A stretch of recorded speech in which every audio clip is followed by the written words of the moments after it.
Nous sommes en guerre, guerre, guerre, guerre, guerre.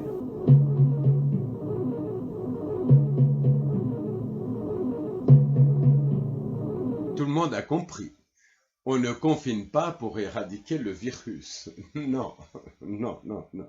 Pour éradiquer le virus, il faut faire en sorte que l'immunité nationale de la population française soit presque parfaite.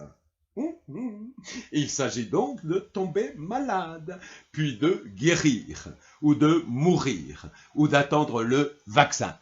Non, non. On confine parce que nous n'avons pas assez de place dans les services de réanimation pour les cas où l'assistance respiratoire est nécessaire. On veut étaler l'arrivée des malades pour ne pas engorger nos services hospitaliers.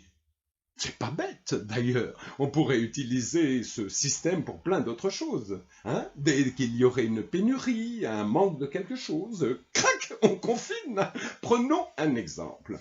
Restons dans le domaine médical. On se plaint souvent des déserts médicaux, des endroits sans aucun médecin.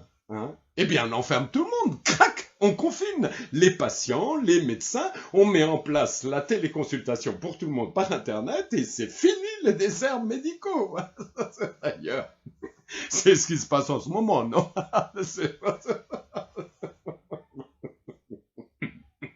Pardon. Prenons un autre exemple. On se plaint souvent que nous n'avons pas assez de crèches en France. Je n'ai pas trouvé de crèche, comment je vais faire pour mes enfants? Non mais franchement, eh ben crac, on confine tout le monde, plus besoin de crèche. Hein. Et on pourrait même aller plus loin. L'été, souvent, on entend les gens se plaindre. Ah, mais le temps est pourri cette année, et le soleil n'est même pas là, il pleut tout le temps, comment je vais faire pour être bronzé? Eh ben crac, on confine tout le monde. Hein. Il peut pleuvoir autant qu'on veut, on s'en fiche, on est à l'abri chez soi. C'est pas compliqué. Au moindre petit problème, on confine. C'est tout. Crac. Hein, restez chez vous.